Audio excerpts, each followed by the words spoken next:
Ақтау қаласының теңіз жағасындағы жартас жолы жаяу жүргіншілерге арналған аймақ. Ол Маңғыстау облысындағы танымал туристік нысан. Скалистый тропинка дейді.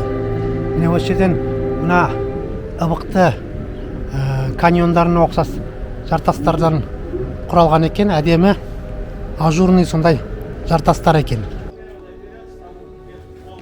Туристер үшін тартымды орталық. Күндіз жартастар керемет көрініс берсе, түнде одан да қызықты көрініс береді. Архитектуралық жартастарды жарықтандыруға арналған 300 жарық диодты прожекторлар, тұрақ аймағына арналған 35 жарық диодты шамдар, жаяу жүргіншілер аймақтары мен алаңдарды жарықтандыруға арналған 60 жарық диодты шамдар орнатылған. Жартас жолы Қазақстан аумағындағы бірегей және өңірдің визиттік карточкасы әрі мақтанышы болып табылады.